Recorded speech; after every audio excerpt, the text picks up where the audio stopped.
efforts.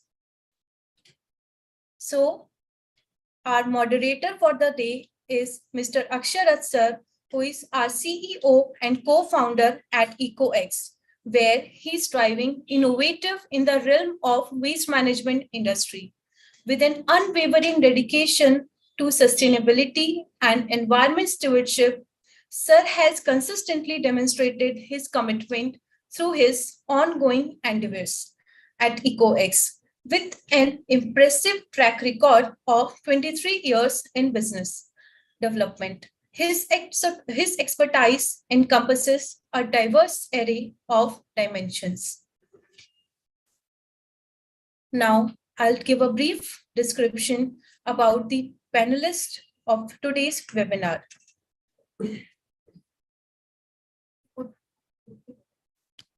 So, our first panelist for the day is Dr. Satyabhushan Das, Professor of Marketing and Chairperson, Center of Marketing in Emerging Economies at IIM Lucknow. Dr. Satyabhushan Das brings a wealth of knowledge and expertise in the field of marketing management with a strong academic background and extensive research in emerging economies. Dr. Das is a thought leader in his domain. He has authored numerous publications, making significant contributions to the field. Join us as he shares his insights on the evolving landscapes of marketing strategies in emerging economies. Our second panelist for the day is Mr. Tushar Patnaik, Corporate Head EHS, Environment Health Safety at Dabur. Mr. Tushar Patnaik is a seasoned professional in the corporate world with a specific focus on ESG, environment social governance practices. His role at Dabur, a leader consumer goods company, underscore his commitments to sustainability and responsible corporate practices. Join us to gain the valuable insights in how companies can integrate ESG consideration into their business strategies and contribute to more sustainable future. Our third panelist for the day is Mr. Ayan Chakrabarti, who is a seasoned professional with over 3 decades of experience in the textile industry. Mr. Ayan Chakrabarti holds the position of Senior VP and Plant Head at a consumer product division in Guinea Filaments Limited. His professional journey includes Vardhaman Group and Gravera Suitings before associating himself with Guinea Filaments in 1998 as a Senior VP and Plant Head. He manages the company manufacturing operations, ensures quality productions, and leads innovative initiatives. Our fourth and last panelist for the day is Mr. Shivendru Mathur, who is Manager Sustainability at ITC Limited. Mr. Shivendru holds a bachelor degree in mechanical engineering from IIT Roorkee and have been working as a managed sustainability at ITC for nearly 2 years. In his role, he focuses on company-level strategies in the domain of climate change, plastic circularity, and product sustainability at a corporate level. He's also a spearheading extended producer responsibility EPR initiative to ensure regularity compliances across the country. Furthermore, he supports and works with different ITC businesses to ensure best practices in sustainable plastic packaging to minimize environmental impact. So that's all from my side. I would like to invite Akshara sir to initiate the discussion and take it further. Over to you, sir.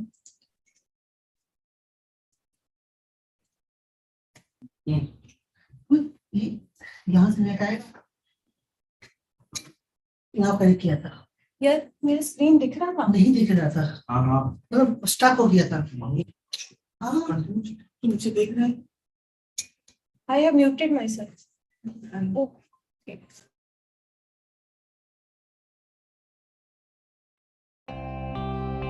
India generates 25,000 metric tons of plastic waste every day, out of which 40% goes uncollected or ends up exposed in a landfill.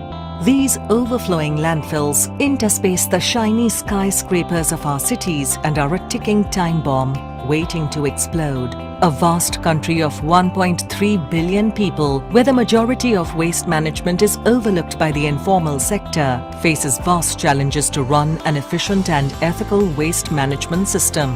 While extended producer responsibility has been introduced via the Plastic Waste Management Act in 2016, which requires PIBOs to secure plastic credit certificates, the establishment of this concept has been lukewarm. EcoX strives to act as a catalyst to harmonize the waste management industry by enabling the stakeholders of the waste management system to participate in a transparent, secure, and seamless exchange of plastic credit certificates through its digital platform. EcoX's digital marketplace will ensure real-time prices, transparent transactions, equitable trading to effectively eliminate middlemen costs, secure cloud infrastructure, and dedicated support. With the establishment of this direct link amongst the buyers and sellers of plastic credit, EcoX's first-of-its-kind platform will facilitate the overall growth of infrastructure in the waste management sector, ultimately leading to a cleaner and greener environment. At EcoX, we strive to become patrons of a better tomorrow. Very good afternoon to all panelists and our audience. Really great to see we have eminent practitioners of EPR and ESG and EHS department, Mr. Tushar Patnaik, Mr. Shivendu, and Professor Das. Very good afternoon. As we all know, we are almost close to 7 years of implementing EPR framework in India. And last 2 years, there are enough actions by ministry as well as by CPCB, the monitoring agency, and we have a full-fledged portal with all the 7 modules active and live. So obviously there are teething problems on the portal, what we have all experienced time to time. But of late we find that at least in past 3-4 modules there are no issues, and there are a lot of changes that are being brought in by CPCB to make it more user-friendly and content-rich. So with that background, my first question is a general question. Each of you will take your time to give your feedback and recommendations. Is, do you think the current EPR portal of CPCB is good enough to capture the relevant data points in plastic waste management? And if you think so, which are the data points you think also we should include in CPCB portal, and what all recommendations you would like to give as a wish list CPCB to act and improve or enhance the functionalities of the CPCB portal? So my first, I would request Mr. Tushar Patnaik to answer this. So good afternoon to all of you, and thank you, EcoX, Mr. Rashmi, for giving the opportunity to view in the platform. I think this is a very right questions, and in the current scenario, this is the very right topic. So coming back to the coming point, if you see, after a long time, the EPR had started in around 2016 and 17, and till date 2023. If you see this new portal has come into picture last November 2022, and before to that everything has done manually. I can say one of the most positive part is that to all people and the transparency in the systems, Ministry of Environment and Forest make this portal, and CPCB is the implementation body which is implement on the ground.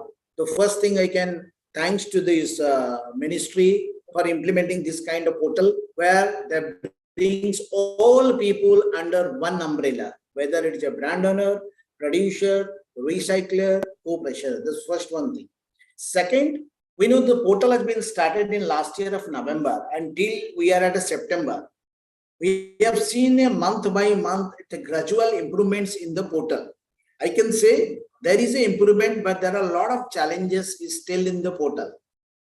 If you ask me, first thing is that when the data was first captured, when somebody is collecting the plastic, everything is done in manual process. But in this portal, whatever the plastic is collected on behalf of any of the brand, the recycler has to credit on the portal. That means the system is getting transparent. And one best part is that suppose before to this portal of a recycler, suppose the capacity is less, example of a 30 metric ton per day. But when it was done manually, he can issue any number of certificates in his quantity. But if you are, but in the current scenario, it has been fixed. Whatever your limits quantity for that capacity of the recycler, it has to be credited under that amount to the portal. So I think that system has been very, very transparent. And going forward to the longer journey also, this is a very, very visual transaction. Everybody, those who are the good players, they can come into the picture. But those who are not doing this business in the right and unethical manner, they should be out of the system. That's the first thing. In terms of challenges, there are a lot of challenges still in the portal. Because when a new system is started, I can say there will be challenges. When there is a challenges, things to be opportunities will come in the future. So now people are giving credit on the portal. The challenges is that if you are reflecting on the portal, suppose the recycler is giving credit to a brand, let's X2, suppose I am representing to a Dabur. So which recycler is giving credit for which of the waste management agency, it is not practically visible on the site. This is number one on the challenge. Second, if I am getting credit for the last year or I am getting credit for the this year, that you cannot be differentiated, it is the last year credit or this year credit. That is the second challenge. Third thing, when the credit is given by some of the recyclers and co-processors, and if I want to see how many recyclers and co-processors and how much quantity is credited to the brand owner, it is very difficult to see in the portal. And there you have to go for Excel sheet and making the data, which is taking a very lot of times. Again, in going forward, the fourth is procurement, to inserting all the procurement data of the last year and all invoices, which is practically challengeable. And in terms of security point of view, that is not ethically correct to load all the invoices into that portal. So there are other challenges also, many things, but I can say things have been started and it's a continuous process. If I see in the month of May and today is the month of September, there is a gradual changes happening. So challenges is there, but continuous basis, the portal is upgrading. I think the portal is good, but going to be a very, very transparent system. But challenges, there are many challenges. Once it will proceed, I can add, if some point is left, I can add more points also. But this time I have told only 2 to 3 points. These are the big challenges. And there are more challenges once your 31st October will reach. You have to return file the annual return. That is again in challenges is there. So there are things which has to be improved a lot. But system, I can think portal is a good portal. Improvement is required in course of time. That's all from my side.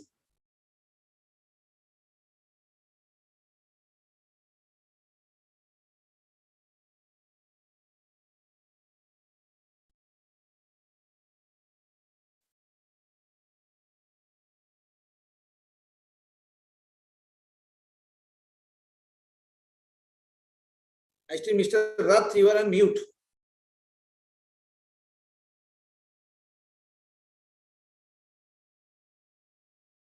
Yeah, now thank you, Mr. Tushar, for your points raised on citizen portal. Now I request Mr. Subhendu to share his understanding and recommend few functionalities, what he thinks from a part of citizen portal. Right. Thank you, Mr. Rath and EcoX, for giving me the opportunity to be a panelist in this webinar. So, I believe most of the challenges have been very well laid out by Mr. Tushar Patnaik himself, like, and the benefits also. Like, one of the biggest benefits that I see of this portal is, as Mr. Patnaik talked about, is traceability. So now since everything is now being uploaded on the portal, there is a good sense of traceability, especially for brands also. It kinds of provides us an assurance that, okay, SPCB has done a physical verification audit of the plastic waste processor who are kind of giving us the credit. So the probability of the duplicacy of certificates that earlier used to happen a lot, we are slightly a bit more assured that those challenges would be addressed. Now, coming to the question, if the entire plastic waste management data frame is being captured on the portal, so there are a couple of things that could be looked into. Majorly, all the important entities have been onboarded on the portals like producer, importer, brand owner. But we need to understand that there are a lot of middlemen also involved in the supply chain, especially if you giving an example from the brand owner perspective. So we have various CMUs or contract manufacturing units, we call them, who manufacture products on behalf of ITC. Now there are cases where there is not a very much clarity as to whether the CMU has to register, and if they have to register, we are hearing two different things from SPCB. Some are suggesting us to register as a brand owner, some are suggesting us to register as the producer. So the issue is, if they are not on the portal, so the value chain is kind of getting stopped. So let's say a plastic supplier is providing a plastic material to the CMU, and then CMU is selling the finished goods to us. So direct linkage between us and the original plastic supplier is not there. So these kind of transactional issues are still there. And as Mr. Patnaik said that we are seeing the portal evolve. Like, I almost regularly check the portal, and every time I open it, I see some new functionalities, new notifications are coming every now and then. So they are trying to improve and address the queries. They have even sorted some of the queries. They have even made it easier for MSME producers, I believe, to register on the portal. They have kind of reduced some data obligations for them. So those kind of things are being mentioned. One more thing that Mr. Patnaik briefly touched upon, I would like to expand is that in order to fulfill the EPR obligation requirements, brands are dealing with various collection partners or waste management agencies. Now, currently, the waste management agencies as such are not available on the portal, and it's just the plastic waste processing facility who are providing the brands, producers, and importers with the credits. So the traceability of the credits, key, okay, I am receiving credits from, let's say, this entity, but where has that waste been picked up? In which ULB, or how has that linkage is slightly missing right now. At the end of the PWP, they might have the data for that because they would have to give the procurement details and all whatsoever. But at least at the brand portal that is visible to me, all I can see is, okay, I have received this much credits from this much entity. Which ULB or which actual waste those credits kind of point down to, I am not able to see that. So that is one more thing that I feel in future maybe CPCB is planning something on this, and maybe they address it. So these were the two, three major points, but I believe Mr. Patnaik has more or less touched upon the broader agendas and issues that are challenges on the portal. But again, I would like to say that it is a good step by the government to kind of establish the traceability thing, and it's not present in most of the developed countries also in the world. So it's a quite an ambitious target that the government has taken. Great. I think you've touched upon most of the critical points. And I think a month back, bulk upload facility was not there. It's now implemented, I believe, for both PIBOs and PWPs. That was a real challenge where many of the big industries there, I have talked to a couple of them, where the number of invoices runs in more than 1 lakh, 1.5 lakh. It was really manually impossible on our client task to upload that kind of numbers. No. And second, when they started, they said, okay, fine, for each invoice, the data need to be replicated fast online form, and then you take a printout, put in a EPR, generate EPR number, from EPR number to again scan it and upload. That was really, really tough time we have gone through maybe for 3-4 months, but things have been more simplified. And I think, yes, the feedback and the industry reactions, CPCB is definitely watching because they have been doing so many training sessions across India along with CIE and FICCI and other trade bodies. So I think we can see a lot of improvements which are happening. And going forward, there will be obviously a lot of other nitty-gritties which will be addressed by CPCB. Professor Das, I would like to request you, I do understand that being a not a practitioner from the industry, but in the angle of waste management and plastic specifically focused, I would request you to share your experience of what kind of research work Lucknow is doing in this space. And I believe you have already submitted a research report or a survey report kind of thing, which you have covered with many WMS, recyclers, and other stakeholders of the plastic waste management system to the government, I think in recent past. So I would request you to share your experience and your team's effort in that direction, and what kind of takeaways you got at the end of, and what kind of remedial measures been suggested by IIM Lucknow research team to the government. Yeah, good morning. Good afternoon. Thanks for inviting me. Really, this is one of the most important initiative taken by EQX to organize such kind of webinar. To basically any system, this is a very good initiative like Mr. Mathur and Mr. Patnaik has already discussed. And this is very important when you were talking about circular economy and sustainable development. This effective implementation of extended producer responsibility legislation is crucial. Actually, from IIM Lucknow, we are doing continuous studies. I have done some studies, and several times people are shy to implement also. Although they do a lot of green programs, they're shy to communicate because they think that that has no value. So I have done a study recently on my PhD student, how green environment creates brand equity. Similarly, recently we have done study how greenwashing, like false claims about several people are doing some false claims by doing some environmental friendly practices, but that is not really happening. That may be several brands selling products, that perspective from marketing perspective. That is also how that creates trust and commitment to the brands. We have done some study how the green aspects, basically green aspects, environmental friendly products and everything by using, if they're getting value, how that leads to brand equity. Recently, we have done a study. Actually, we are thankful to EQX also. They have supported us to conduct this study. Professor Dipti Gupta of Sustainability Management Department, IIM Lucknow, and myself have conducted a study. What are the challenges?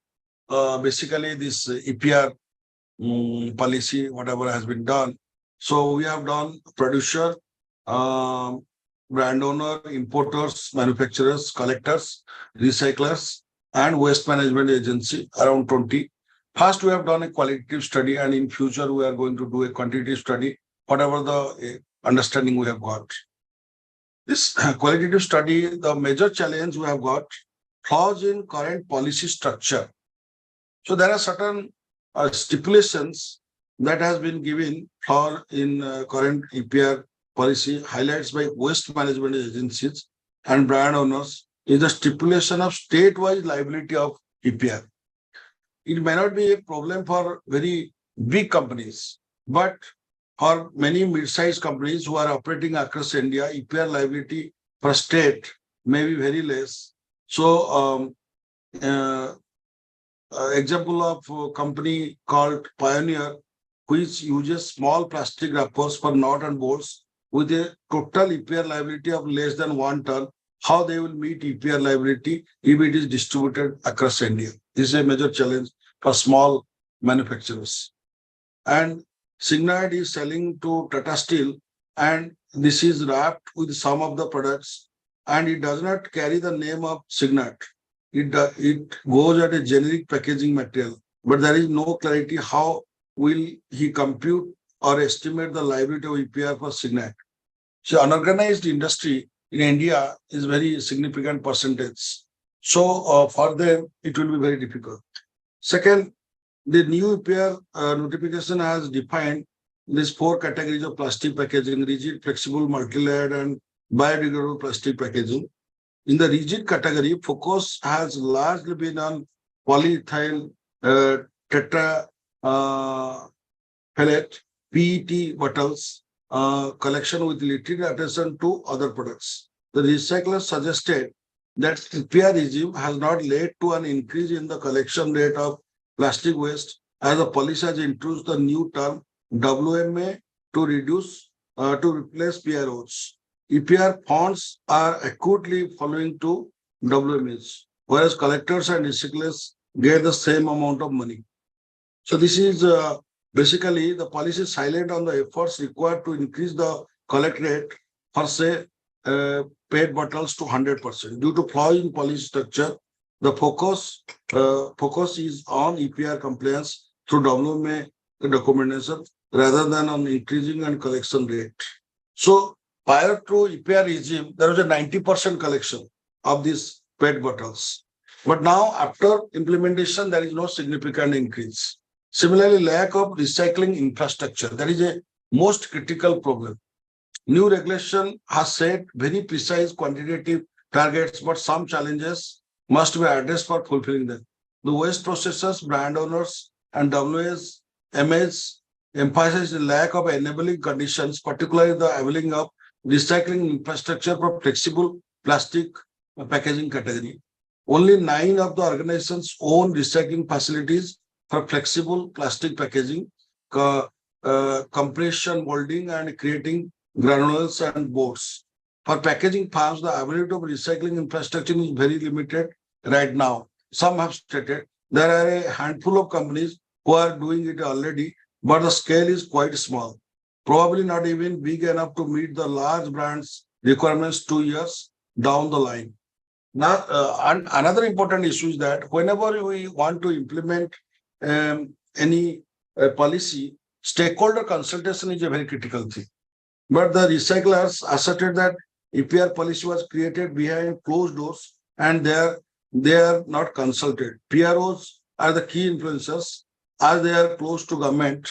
So they are only consulted, but other stakeholders who will be playing major role in implementing, they are not consulted. For example, PET bottles such as applied drink have a PVC wrapper that can neither be recycled nor used in waste to energy plants to create roads. PVC pipes or cement cleans rather than PVC wrapper is used to make thermoform boards or is discarded in landfills. In developed countries, product labels can be recycled and many articles can be made from it. So there should be separate review meeting about the packaging in this PIBO. PIBOs should be involved, in which recyclers should be involved so that they can exchange the ideas like that problem what they're facing. Another important problem, supply chain issues and imperfect market. The plastic waste collection system in European countries is well organized, where workers and well paid, have health benefits and follows all standard operating procedures. Whereas in India, the collection is handled mostly by rag pickers through informal system. They do not get minimum wages and do not follow any SOPs. So that is the reason why only 40% of total waste remains uncollected. 60% collected, 40% not collected. Even if somebody invests in recycling, there is a challenge of addressing recycling ready post-consumer. What are the things that can be recycled? Plastic waste material, all these things, knowledge is very much critical. The most critical another important issue is the lack of understanding. There is lack of understanding of plastic waste management rules under urban local bodies municipal corporations, gram panchayats, and other authorities. They tell that why should I sign a paper? What is the benefit? Most of the we have seen also brand owners sometimes they tell very public sector organizations, they tell that what is the necessity of these things? If you will not comply, what will happen? So recycling companies goes to gram panchayat to their local body, then they say that they do not know what to do with that. So last year their paper was submitted with PCB, that is okay, but they do not know where to submit. We told PCBs that we went to local officials and they are saying they do not know if the PCB has taken acknowledgement. All these issues, a lot of confusion. Weak regulatory system, the existing regulatory framework for permissible recycled content in home care and hygiene product is not robust. This creates a lack of trust in consumers and hence companies hesitate to manufacturing such products. There is also a circle of technical laws that can certify and assure authenticity of claims. So there are some other challenges like information issues. There is no clear-cut understanding that is created in the portal to how the process of filling. Several times people cannot fill up this form in one go. Another important issue is that demand for recycled plastic goods, a market must exist for whatever is produced by the recycler, where it is granular, a pallet, mandatory public procurement or voluntary commitments by farms. There can be mandate on public procurement that public procurement has to be mandatory use recycled products made from recycled plastic. This is a very important thing, but because if there is no demand, there should be in the regulatory framework also. Plastic waste collection and segregation of India, segregation at the source. In India, plastic is mostly collected by Safai Sathi or rag pickers. They get only US $0.007 to $0.008 each plastic PET bottle. They do not receive any money for the plastic wrappers. Therefore, some kind of incentive system should be introduced in the policy to improve the MLP collection rate. Similarly, targets for flexible and multi-layered plastic packaging, the regulations play a critical role in accelerating infrastructure development to recycle flexible plastic packaging. Particularly in the current regulations, a targeted approach can go a long way in improving the plastic waste collection and recycling rates. So innovation is happening, and regulation probably has a role to play in that, because it is very much important that in the last 6 months, since the draft came in October or November last year, so there is definitely accelerating innovation, but because these targets are for the entire industry as a whole, so kind of capacity that one need to be estimated, the demand should be estimated. So basically what we find that is there should be stable policy, all the stakeholders should be consulted, and stakeholder wise there are some specific problems as I have read out whatever we have submitted because I may miss out something. So this paper was published in Journal of Sustainability, Social Responsibility Journal, and this is a very good international journal. And we have submitted to also Ministry of Environment to see these things. Personally, I have gone and submitted. Let us see what action can be taken. Thank you very much.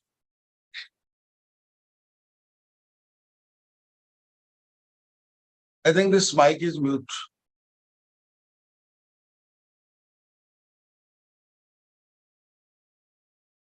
No, Thank you very much, Professor Sir. Now, this generic questions which are open for most of our panelists. Unfortunately, because of some last minute change, our panelist, Mr. Ayan Chakrabarti, Senior VP and Plant Aid, Consumer Products Division, Unit Filaments, could join us, but he was kind enough to send a video record of his feedback and his recommendations for these 2 questions. So I would request one of my team members to play the video for the audience and for the benefit of the panelists.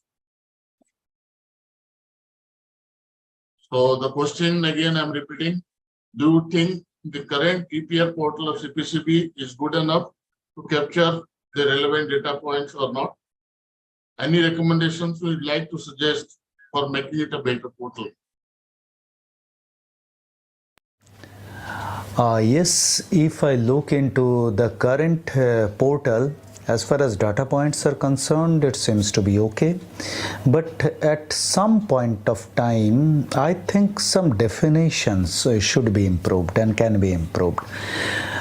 Like producer.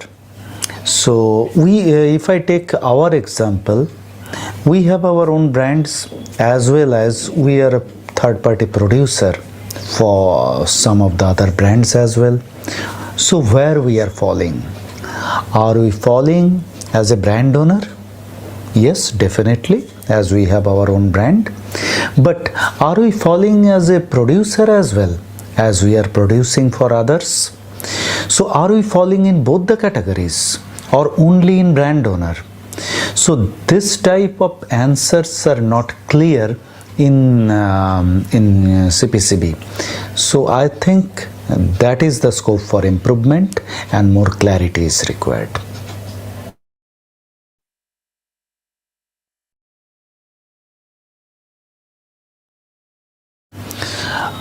To make it a better portal, my recommendation is that at this point of time, we can't transfer EPR liabilities from brand owner to another brand owner.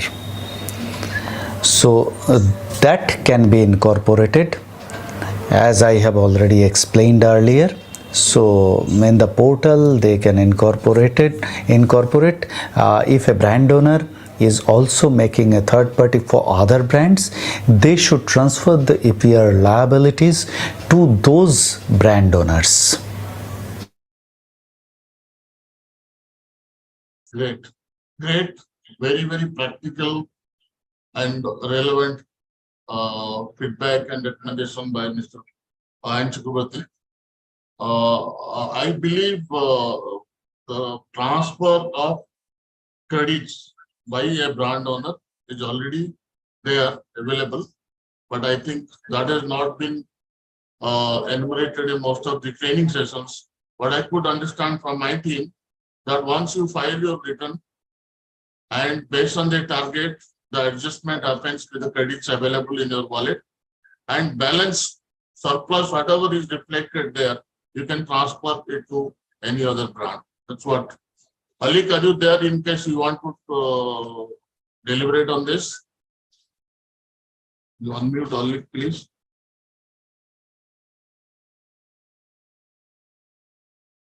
It's a very, very relevant because most of the people, companies or entities have started filing their annual returns. So once they have completed their annual returns, whatever surplus they have, they can either sell it to any other brand or they can keep it for your next year targets. Yes, sir. Hi, everyone.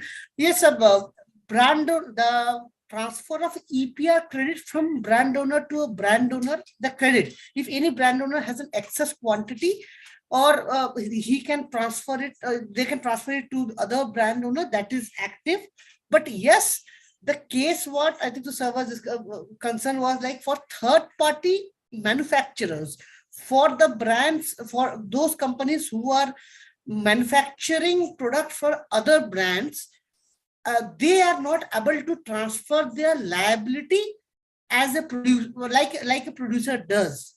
That's the thing that could have been incorporated in the portal.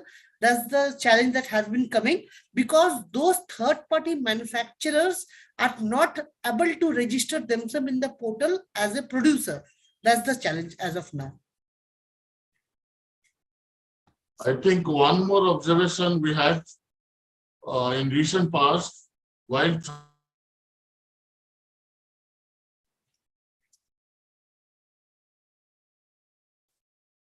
we are transferring say 400 metric tons of credit, and it took 400 plus 400, 800 metric tons. And there is no way of getting it back without intervention of pollution control board. But I think we have not sorted it out. But that is where we have started digging into the portal and trying to understand how to solve this problem, and that is where we could notice that yes, if you are filing annual return, after that you will be able to send it to any other brand. Fortunately, thus the client of ours had also one more entity in their group which we could transfer and recover our money. Great. So now I will get into a little more interesting questions, which is much relevant not only for plastic waste management perspective, but also will help a bigger chunk of society who can be part of the system and can monetize. Typically, we did a POC in Haldwani area with the help of municipality and other development agencies of state government. And we have supplied MLP to the local self-help group consisting of women. And we could find that with an investment of 25 to 30,000 rupees only, they can make a lot of daily usage items, including laptop bags, other kind of carry bags, mats, furnitures, mostly weaving material through a small process, and the productivity vis-a-vis the commercial viability of project for a small group, SLG group, or for a women cooperative, want to be very, very interesting. So given as the POC is so successful in a couple of places, I will request Mr. Tushar Patnaik to give his thinking. Can Dabur kind of company with so much environmental conscious corporate, will they be able to help this kind of projects under CSR? Over to you, Tushar sir. Yeah, thank you, Mr. Raji. I think it's a very relevant question. And when you were talking about this EPR, the EPR is basically, if you just, I'm giving this big concept, then correlating these points of Mr. Rath. So we are doing, why you are doing the EPR? If you see, it is very much linked to this Prime Minister's 2070, we should be net zero. When you are thinking about a net zero, this plastic waste management to be in a circular economy is one of the agenda of 2070 net zero. Unless you do a circular economy, the carbon footprint will never be reduced. If you are going for a linear economy and more virgin plastic will come into the environment, the carbon footprint will increase. So to decrease the carbon footprint, first, number one, it has to be in a circular economy.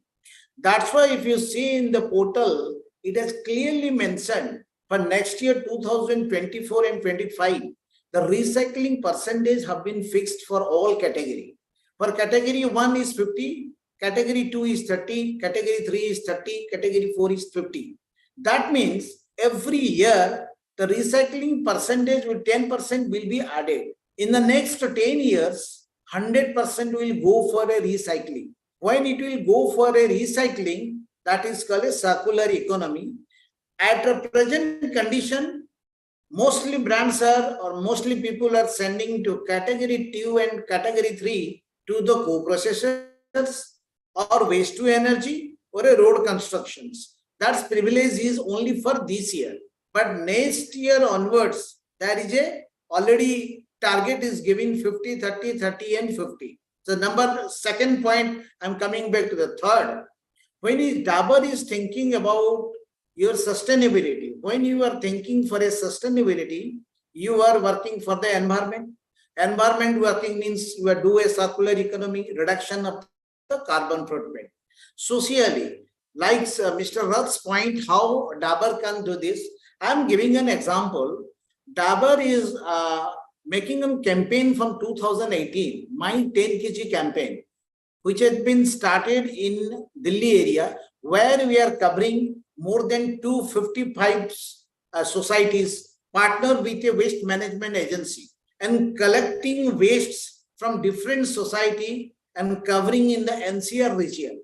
So this is one of the point where you are catered to most of the society, and awareness. Dabur is not only for complying 25%, 70% and 100% of compliance as fixed up by CPCB, but also doing an awareness and giving a society work to all the society. Every year we are increasing 10 to 15 society.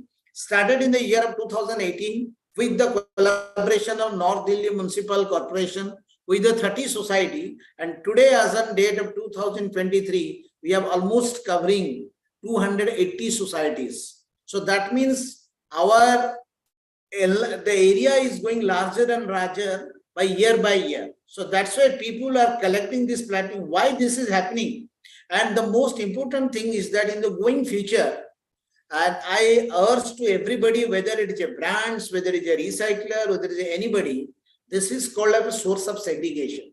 Unless you do the source of segregation from the source, whatever the target is mentioned from 2025 and 26, adding up the recycled PET, plastic content will be very, very difficult.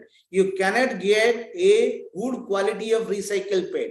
That is only possible when you do a source segregation, which Dabur has already started from 2018 in the society. So there are many things which you are working with the societies also, and to making such kind of things.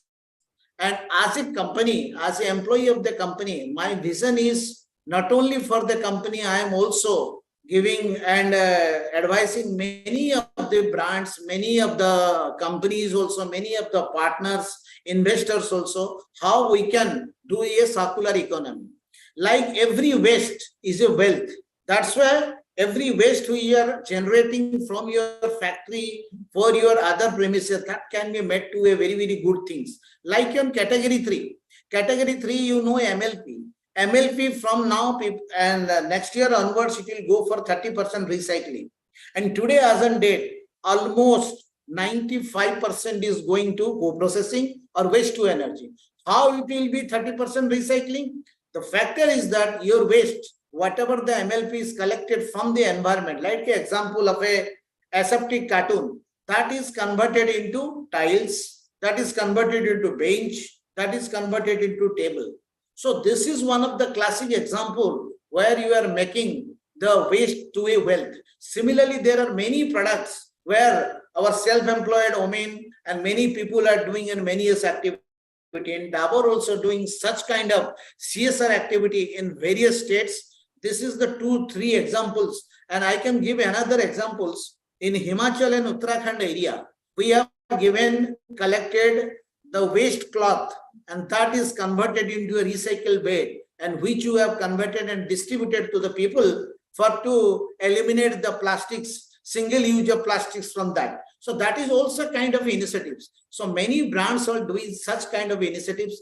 Dabur also as a company is mostly focused on the ESG, environment, social and governance part.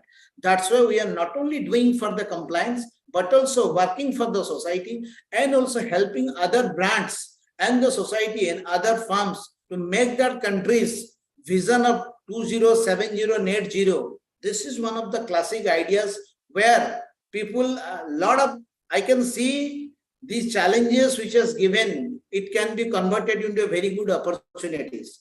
And this is a very eye-opener for the entrepreneur, those who are wants to come back in this stage. There's a lot of opportunity. The challenges which is going to be started from 2024 and 25, reuse, recycling and rPET. So there are many things where the technology still is lack of that, infrastructure is not there, and the players are very less in the market. So this is the very, very right time people should come into this picture and grab the opportunity where they can make not only they can earn the money, but also they can contribute their things to the nation in helping for the 2070 as a net zero. I think I have cleared your points and giving the example how Dabur is doing in the sustainable way also. Thank you. Thank you, Tushar sir. A very good observation and the kind of effort Dabur is putting in Uttarakhand and Himachal. And also, I think you remember EcoX as an organization, as a WMA of yours, so also done similar kind of exercises in Nainital, where his Honorable Minister of State, Defense and Tourism was also present in St. Joseph College. And that's what we have done for last 3 months before or so. Yeah. But what I could understand as an industry practitioner, primarily for MLP and the kind of materials what can be sold as a finished good with commercial viability, but most of the recyclers are having trouble in supply side. They are not able to source material, right material or clean material at right cost. That is where most of these small recyclers are using pre-consumer waste, which is not eligible for EPR credit. And we have seen there are some traction getting built, and a few of the recyclers have started putting up MLP recycling plants in recent past. And hopefully, going forward, technology will evolve and will help to recycle even if you have little low quality MLP as a raw material. Shivenduji, I will also like for benefit of the audience, in there many of the producers are there as an audience today, what I could understand from my team, who also they would like to know what kind of projects ITC is doing in waste management in terms of collection, segregation, so on and so forth. And what is the plan for this financial year?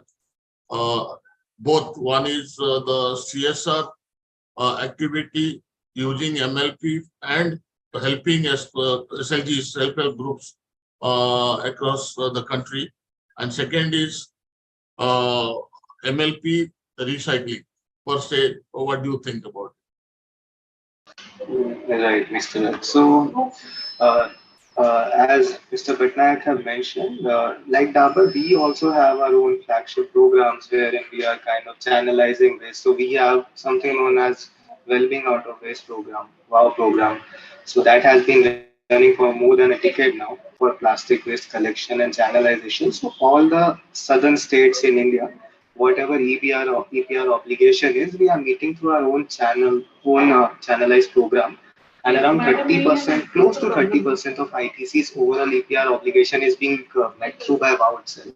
So what do we do in that particular program is basically we have engaged with various local NGOs that are present on ground in most of the southern states, and then kind of help them in channelization of waste from the MRFs to the recyclers and all. Then our team over there is kind of promoting creating awareness about source segregation.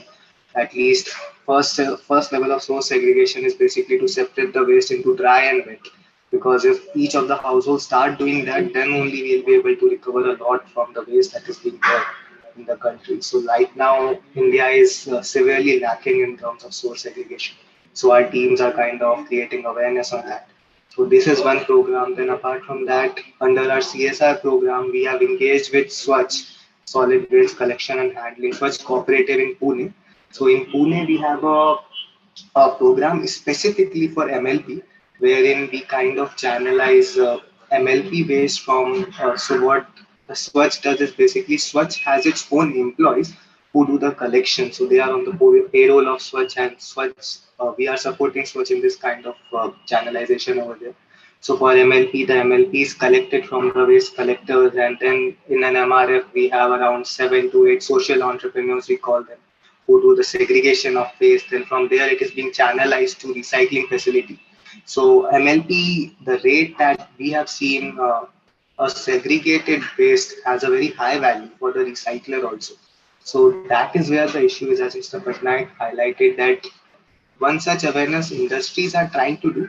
And in some cases, various ULPs have also achieved a lot in terms of source segregation. We can take the example of Indore and all, where in some localities up to 6 level of waste segregation is happening, like that, segregating the waste into 6 different categories. So that is happening. Apart from that, under our CSR program for plastic waste, we are also kind of dealing with other wet waste kind of programs wherein we have our MSK programs in various temples or that we know tell as green temple initiatives wherein the wet waste is kind of being changed into compost and all. So all these kind of programs are happening, and apart from that, we are kind of working with a couple of recyclers in the country also, trying to understand what their problem is in terms of channelizing, in terms of receiving good quality of waste, and then how can we support them. Some technical knowledge exchange sessions happening between us and the recyclers. So these are some of the initiatives. A lot more things are happening, but some of the noteworthy initiatives worth mentioning that our company is doing. Great. Thank you, Suvenduji. Now we'll get into next interesting question. And again, it will be generic and each of you can talk about answer this question. This year and probably for last financial year, government has allowed us for incineration or burning of all category of plastic waste and waste to energy and cement plants. Do you think is it a good practice? A. B. Whether if it's a good practice, government should continue for next few years. Ideally, it helps to clear out the legacy waste, what we're sitting for last 30, 40 years, 50 years in various big cities and metros in India, which will be very, very practical idea to use them fast before you get into fresh stocks, what you are getting on daily basis by CNT.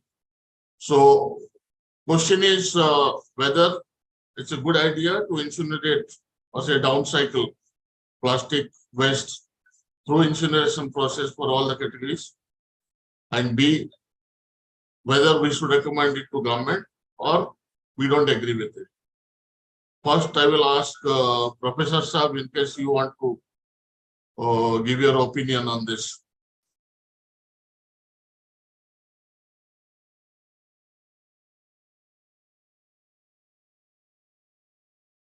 The profile, but yeah, yes, come. Actually, I could not hear the first sentence. Yeah, मैं ये बता रहा हूँ audience के लिए मैं हिंदी बोलने की कोशिश कर रहा हूँ.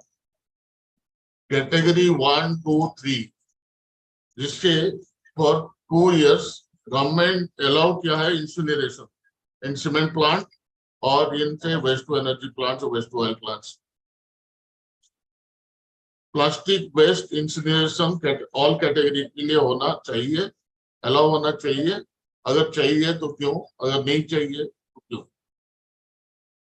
No, this should be that is a right approach. They have done in phased way, category A, B, C. But I think this should be implemented for all categories because it is very much important that they should all the categories in phased manner in a longer term they should implement this. Yeah, idea of government what I could hear in various discussions, जितने भी बड़े-बड़े Hilux बने हुए हैं with legacy waste, government is relaxed this and allowed so that all these landfills can be brought into mainstream and could be put into other uses, because the real estate value or the real estate on which the landfills are sitting in various cities and metros are huge. So that has got a huge commercial value. So Tushar ji, your thinking on this?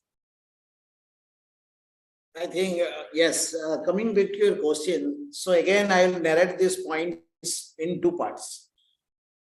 There is two parts of the coin. One, what is the advantage if you are sending category 1, category 2 and category 3 for the what government is doing for to sending to either the co-processing or waste to energy. Your second part of the question is that whether it is right or not. So it is both advantage and disadvantage. So one way government is saying we should reduce the virgin plastic. If you want to reduce the virgin plastic, that it has to be in a circular economy. That means more and more recycled plastic should come to the environment. This is number one, so that in that way your virgin plastic will reduce. And that is very much need of the hour. To give that one, I'm giving an example.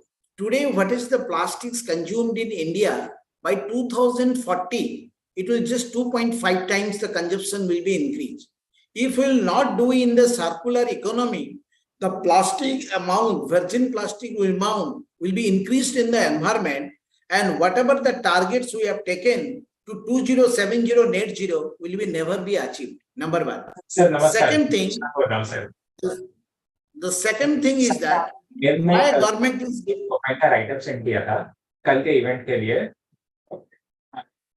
Sorry, I think some noise is coming background. Sorry. Okay. So the second thing, now category 2 and category 3, you can send to a co-processor or a waste to energy or road construction. That means in this way, whatever the legacy waste is there or something, you can send to cement industry and co-processor. But the next year onwards, it has a restriction is there. That's why for next year onwards, government has put percentage in terms of category 1, category 2, category 3, and category 4 in terms of recycling. And that is also very required. Because if it is not happening, and that's why if you see the target for the next year is given, for category 1 is 50, category 2 is 30, category 3 is 30. Why this is given? The target is given with a scientific reason. Because you know, category 1 is very easily recycled. Today also, more than 95 to 98% is recycled in category 1. Why government is giving in category 2 30% for next year? For category 2 and category 3, it's a challenge for us. Number one, technological challenge. Number two, to get the flexible plastic and recycle it, it's not so easy unless you do the source segregation. You get the PET bottles very easily and recycle it. But to a flexible and the MLP, why government has put restriction 30%, not key next year onwards you can give more than 60%, because practically it is not possible. To flexible packaging of recycling for infrastructure and technology is still lacking in India. That's why year by year, they are increasing the percentage of recycling, which is a very good approach. Unless you can put this barrier, I'm telling that in the next 10 years, you will be 100% recycling in all categories. It has to be happen. Otherwise, then again, every year, you are getting more and more plastics. If you will not go for recycling, and if it is go for only co-processing and waste to energy, that's a linear economy. It will never come into the picture, and the virgin plastic will go on increasing, and the carbon footprint will never be decreased.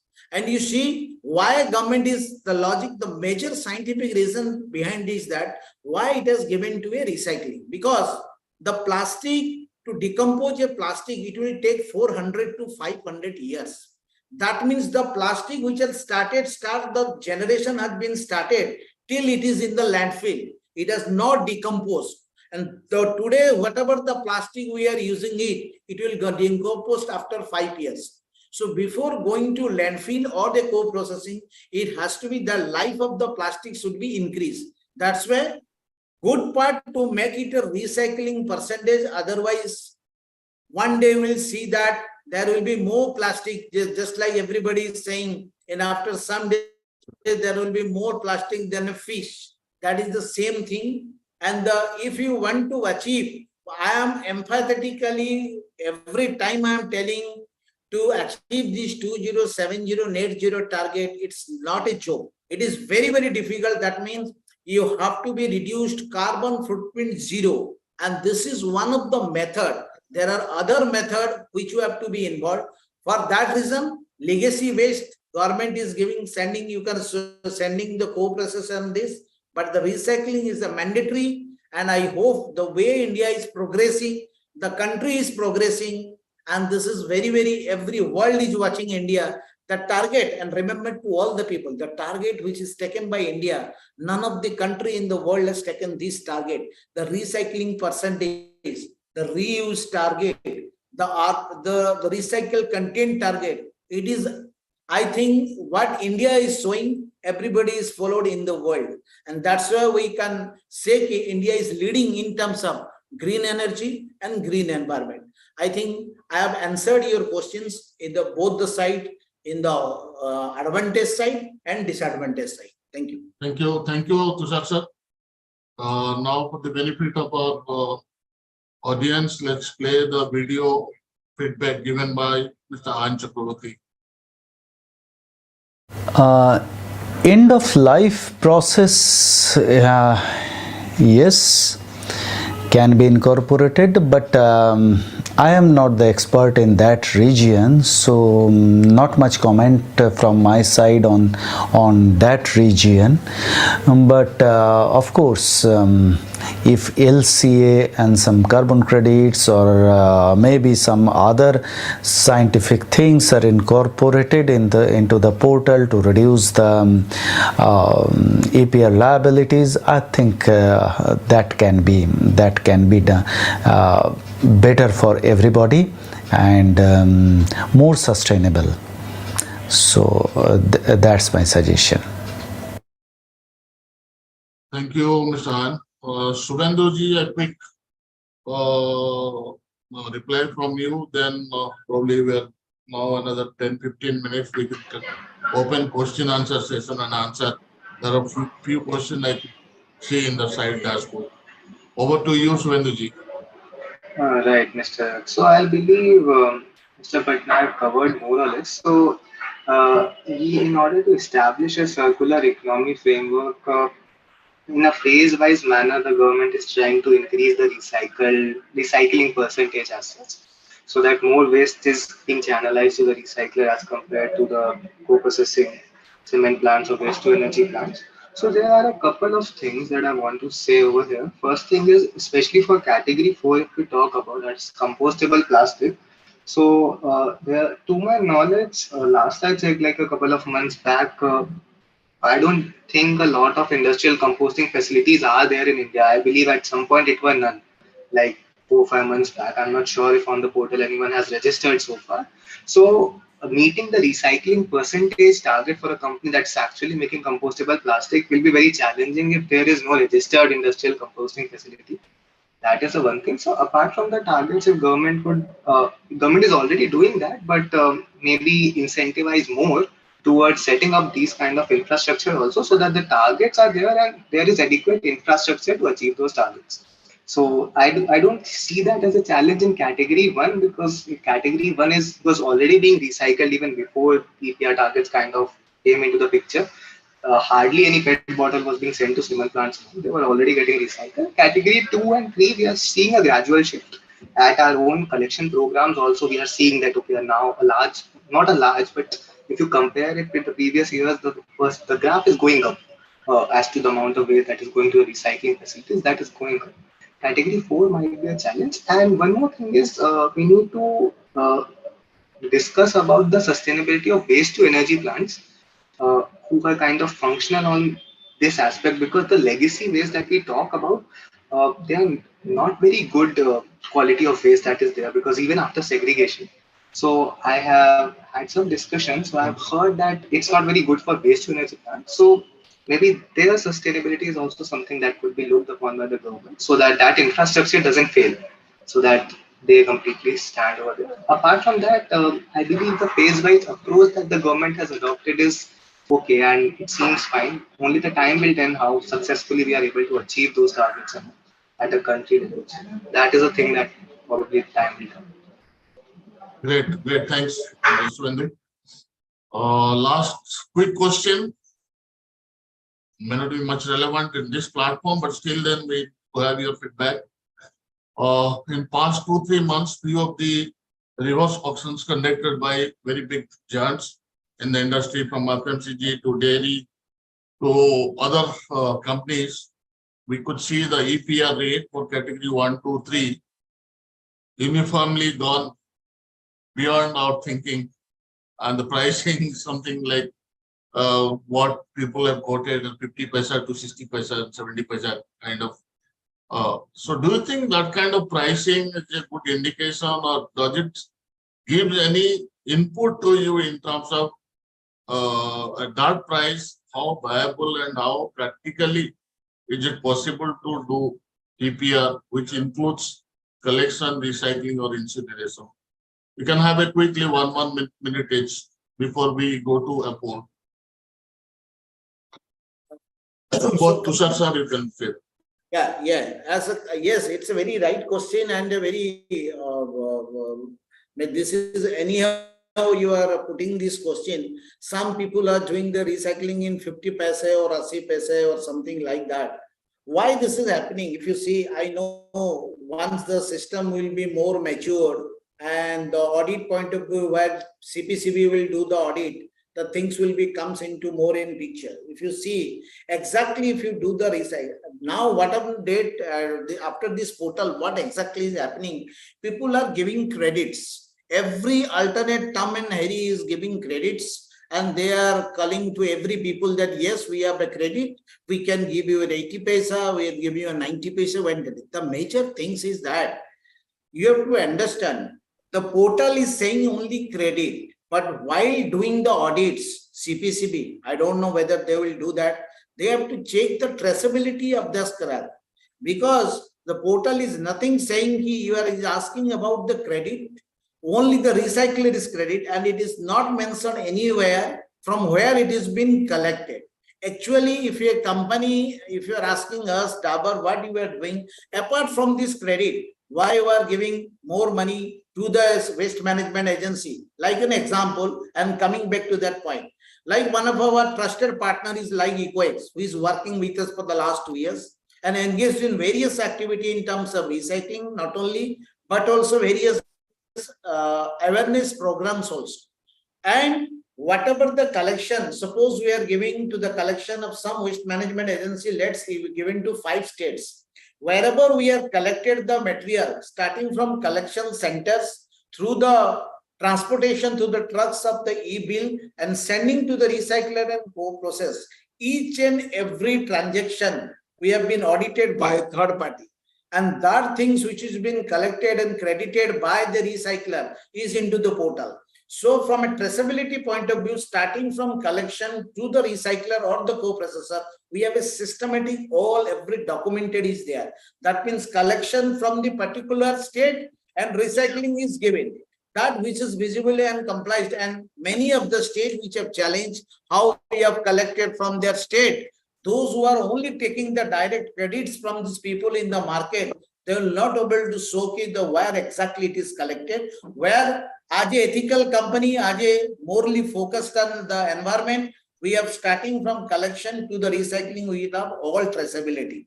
This is one part. Second part, this is various kind of program. Like before to that, it has been dedicated that how much program. Like in EcoX, Eco is doing in very excellent program in terms of awareness program, like in Nainital. So I have 8 to 9 partners who are doing various activity and various states, whether it is a health sanitation program, education program, in terms of awareness program, many activities through across and the conferences on various sites.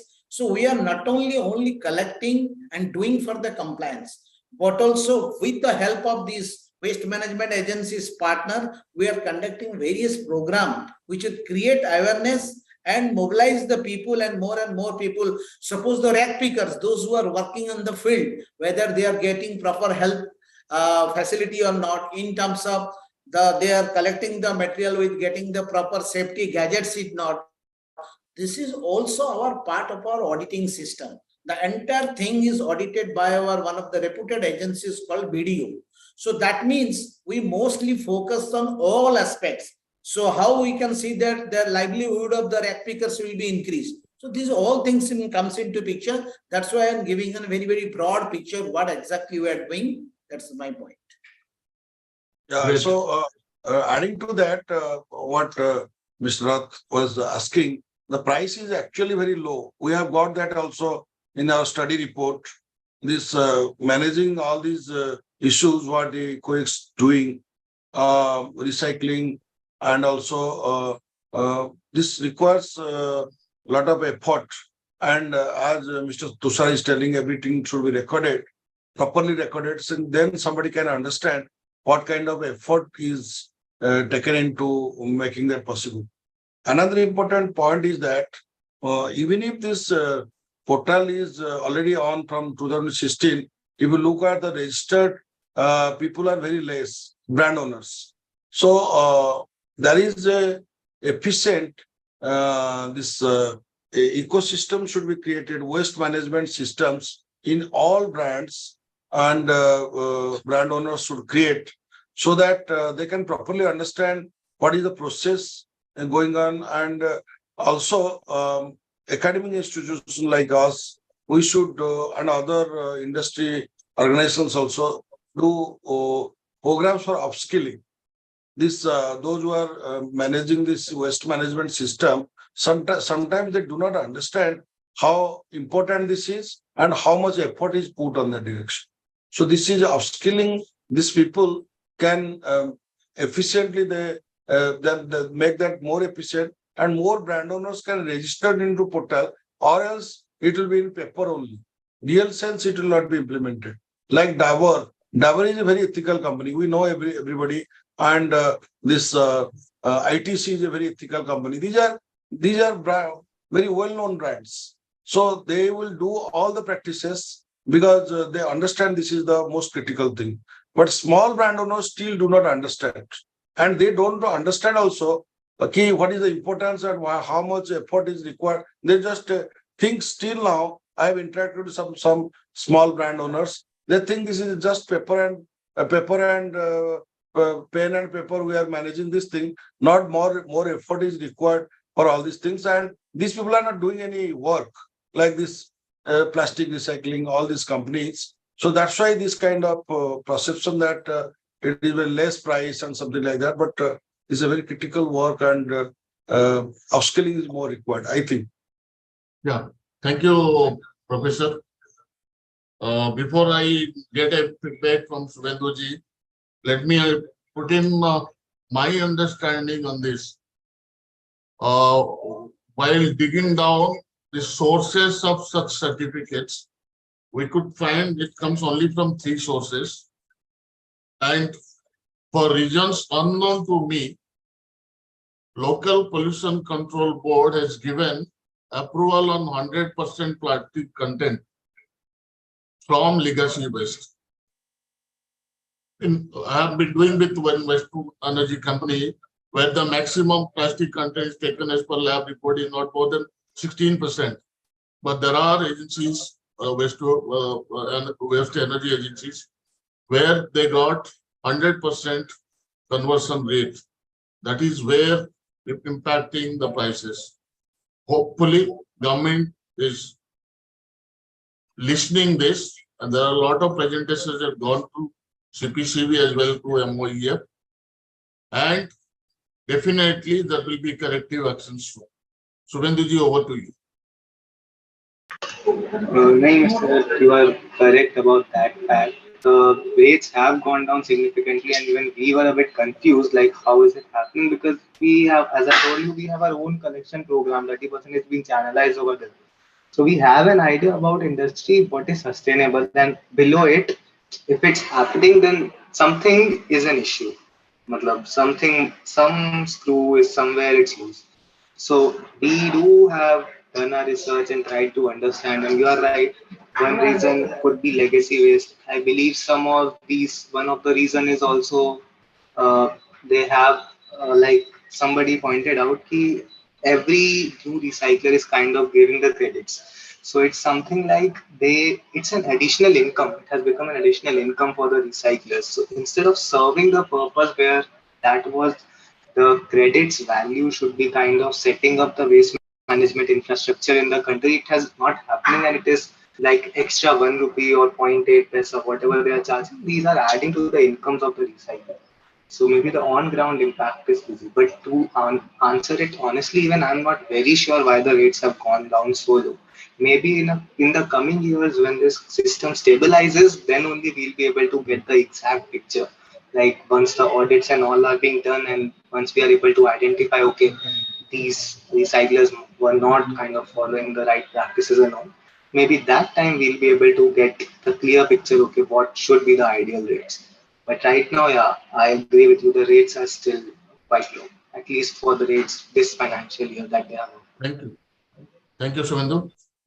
I think we have covered most of the points. It's second before we started this deliberations. And before we get into question and answer, my team has put in a poll in place wherein all the audience are expected. They can volunteer to answer. And at the end of the session, we will also announce the findings of poll. And audience will have 1 minute time to answer this. Let's have a quick poll.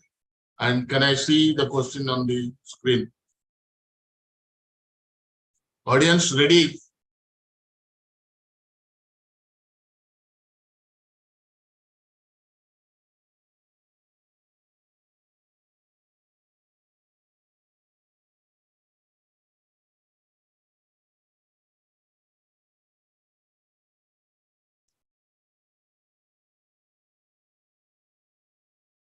Where I can see poll is here now. These numbers come there. I think in chat box some questions are there. Chat box. Yes, those we will take up after this poll. There are some interesting questions I see there. We will definitely take it up. I think, Mr. Rath, I am answering one question which is written here. I think this point we have already discussed. And here, at the current scenario, most confusing topic of the third-party manufacturer. I think this point, I think, covered by Shivendu Mathur. I think, yes, this is really, when the CPCB is saying you have to register and unregistered. Unregistered producers, brand has to fill up all the data. For a registered producer, they have to themselves insert all the data.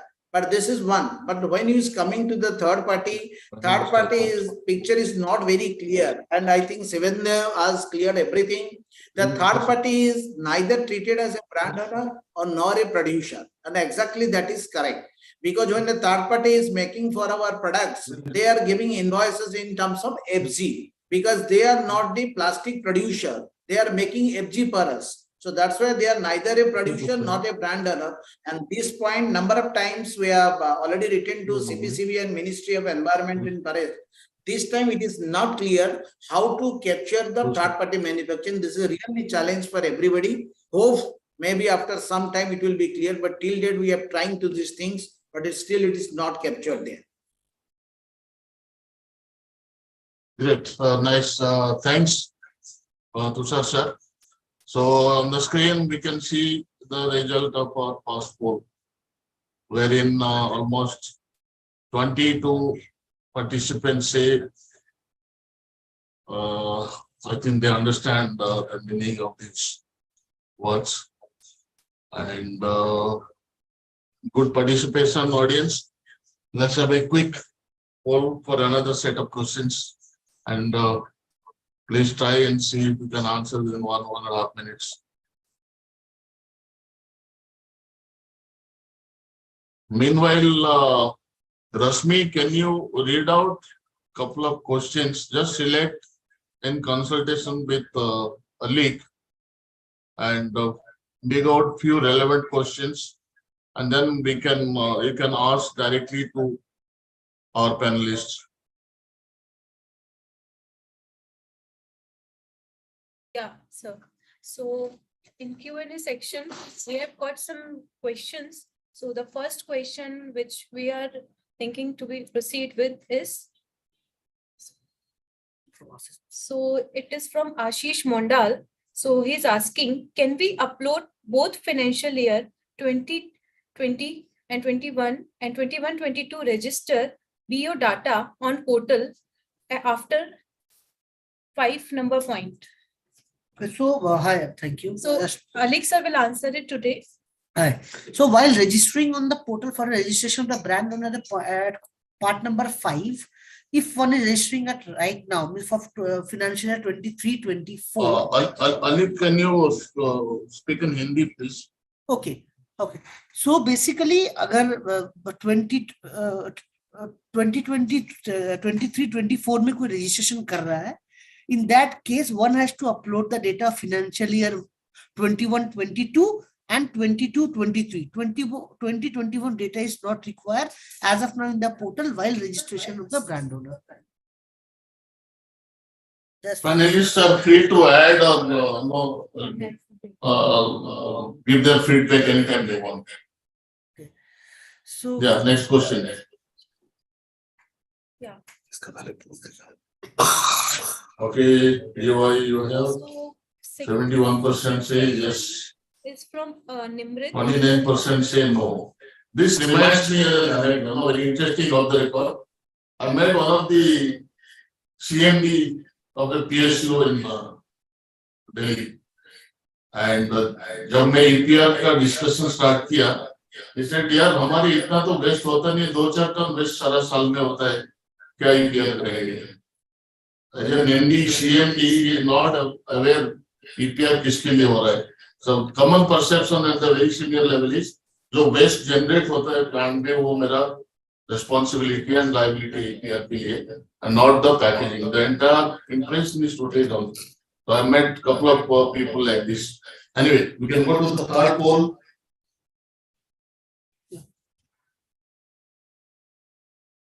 You can continue, Rashmi.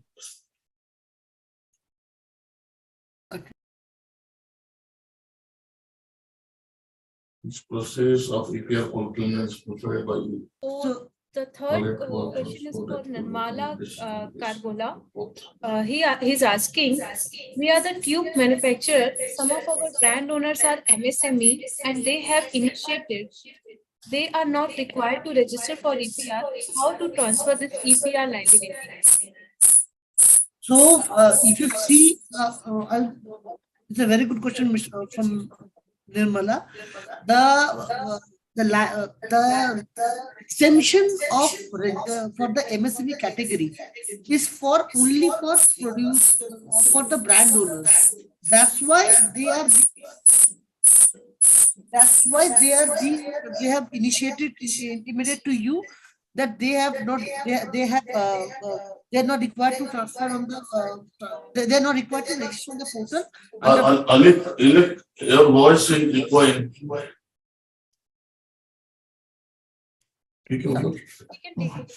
Yeah. Voice So, echo हो रहा है. yeah, I'll take the आसपास में machine है बंद हो गया. yeah. So for the brand, so it's true that the MSME for the brands, they have got a relaxation from the CPC, that they do not need to register under the brand owner category. But if you are a producer, if you fall under producer, you can put them under unregistered category, and then you can put all the details of the brand owner, and this will help you to reduce the liability if you are registered as a producer.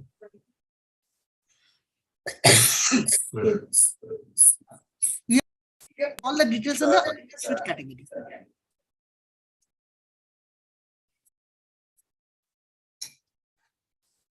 There is a question from somebody called Motorola, I don't know the name on there, who addressed to Mr. Patnaik. Mr. Patnaik, under EPR, who PIBOs have set up recycling facility from next year. I do believe probably he's trying to ask you, will PIBOs will set up recycling facility from next year under EPR or to complete the EPR liability? Mr. Akshay, the voice is echo, so not properly. I think your question is that next year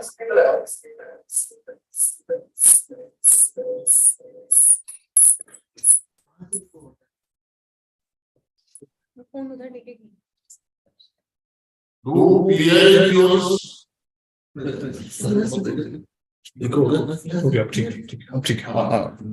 under EPR, do PIBOs have to set up recycling facility from next year.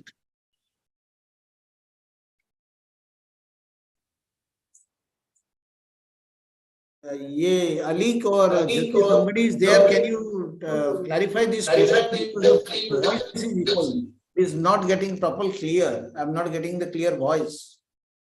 Some recycling facility, I can hear that things, but what exactly is the voice is echoing? Is not coming to me properly.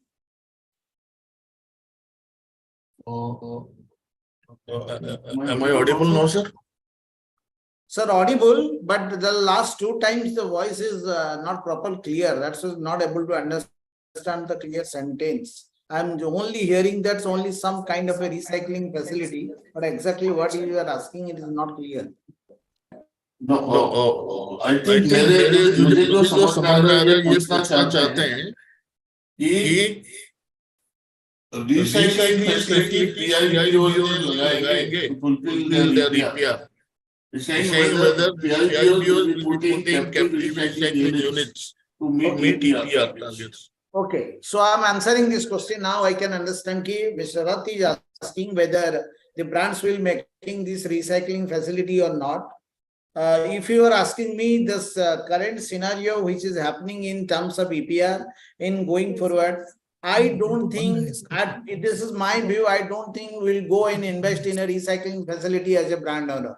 There is a lot of reasons is there, because when you are making a recycling facility, you are making for either in a category 1 or category 2 or category 3. That is number 1 question. Number 2 questions, those I am operating in the 34 states and union territories, I cannot make one recycling facility and operate it from northeast to northern side of the plant, because I have to see my logistic cost also.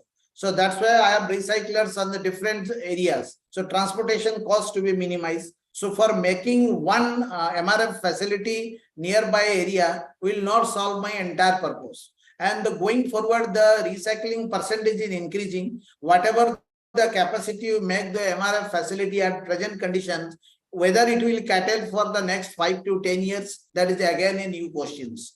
The 4th question is that who will take care of the MRF facility? Being a company, I have to do a lot of things. So for me, as a suggestion, it is not very visible advice to a brand to make a recycle facility. Though there are many registered recyclers in the country, we should make a partner with the registered recycler on the various states, and we can do our and we can solve our purpose. So for me and the suggestion, I am not in for to making a recycling facility as a brand. This is my view. Yeah, thank you. Thank you. I think it's very, very clear. You made it very, very clear. Another question looks little interesting to me, which I would put to Mr. Shivendu. My voice is okay now? Yeah, it's clear now. So, some anonymous attendee, he says, what effective strategies can brands take in the coming 5-6 years to ensure that they meet the mandatory reuse or recycle material as per CPCB guidelines? Okay. So if we talk about the targets, I'm bucketing them into 4 categories. One is basically EPR collection target. There is a target on recycling X percentage on the basis of collected. The third target is basically on the basis of introduction of recycled content in your packaging, and the fourth one is reusing. So a long-term plan that the brand has to take is basically design their packaging in accordance with these targets. So in order to fulfill or meet the reuse target, the rigid packaging has to be designed in that particular fashion so that it can sustain the reuse or circular economy. Because right now, a lot of brands are making plastic packaging, rigid plastic packaging also that are designed for 1 or 2 cycles at max. But if we are actually talking about circular economy and let's say reusing a rigid packaging, that will at least ask for 7 to 8 times of complete loop. So that thing has to be considered. Then some pilots can be initiated to kind of put recycled content in the packaging right now, so that when the target hits, that is 2 years down the line, the company is kind of prepared. So pilot project should be initiated. That is very important for both reuse as well as recycled content. And for the other two targets, as Mr. Patnaik and I have already talked about, partnership model can be built in with different collection partners who kind of assure us that okay, the waste is being collected and then it is being sent to recycling. So recycling units ke saath you can kind of get into tie-ups, partnership, so that everything needs to be started on early, so that even though it looks like okay, we have 1 year, we have 2 years, but at that time, who knows what will be the situation. But if you have trust and partnership already with the PWPs from now on, so that is something. So these are some 2 3 strategies that our company is looking, and I would recommend like most of the brands to kind of look to meet these obligations and start preparing from now itself. Okay. Great. Great. Mr. Raj, one more thing. I'm sorry, actually, I'll have to hop out Yeah, please, for please. another engagement. But thank you so much, EcoX and the entire team for putting forward this webinar and kind of very engaging session. Thanks a lot for making me a part. Thank you. Thank you. Thank you very much, Mr. I think Sure. we are running late by 15 minutes. So any concluding remark you would like to give, Patnaik sir, which we have not touched upon or you feel it's relevant to give, then you can give it. Also, Professor Saab, maybe for 30 seconds or a minute each, then we can close and declare poll results and conclude it. I think before conclude the session, I thank you to all the EcoX teams and Mr. Rath.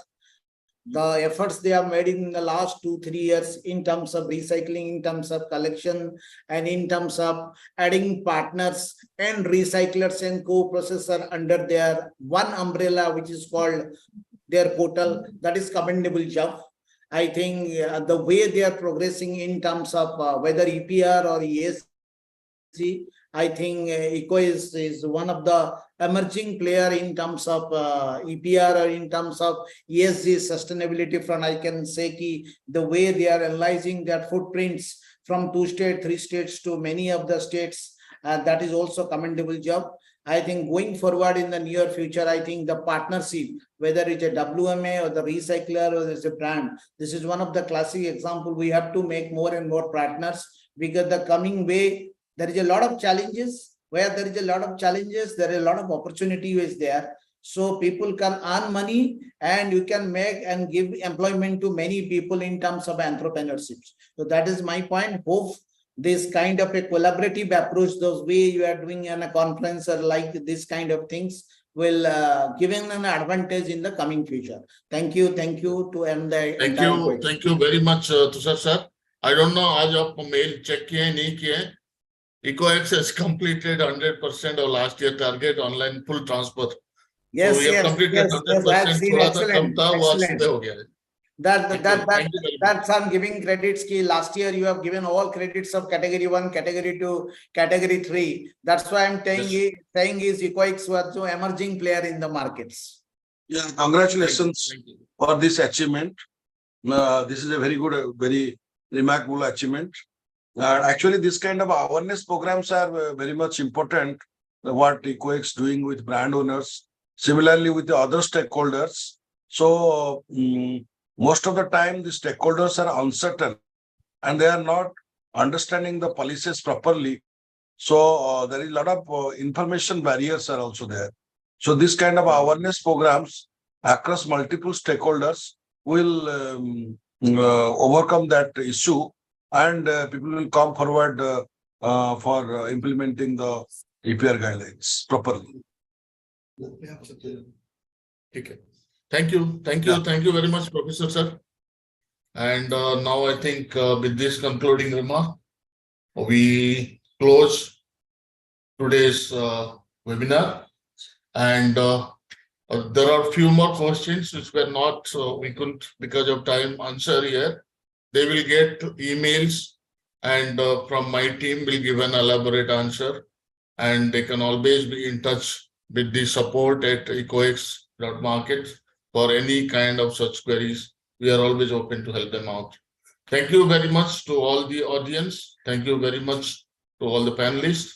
And going forward, we would like to definitely do such kind of events for different segments of the stakeholders of plastic waste management or say waste management segment regularly. Thank you very much. If all of us turn on our camera, you can take a photograph. Yeah. सब चलेंगे शायद. सब लोग चलेंगे क्या? I think 67 participants are there still. Yeah. You can take a photograph. I request all of to turn on their camera. Rasmi Alik. Subendu is gone. Turn off his camera. बताओ. Turn off. Photograph. Participants request to turn on camera. We have 110 total. Dwivedi. Photograph सब मिल गया क्या? सब audience को भी आ गए. हाँ. Audience भी आ गए. Audience जितने भी panelists हैं उनका. अच्छा audience नहीं आएगा webinar है. अच्छा okay. चलो यही से photograph ले लो. Because EcoX team is there. You can turn on the screen sharing on here. Okay.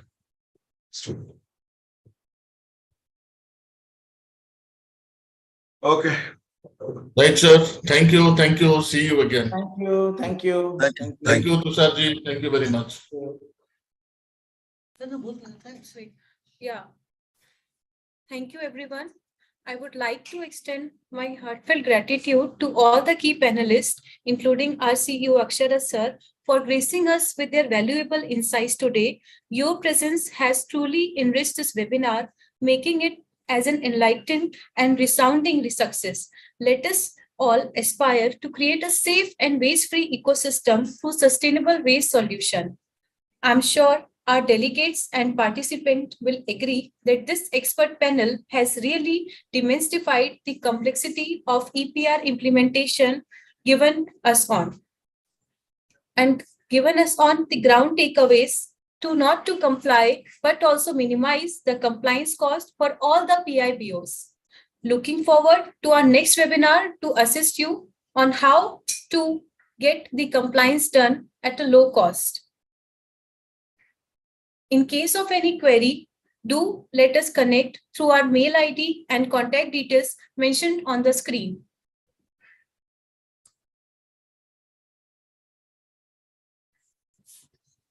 Thank you. Thank you all.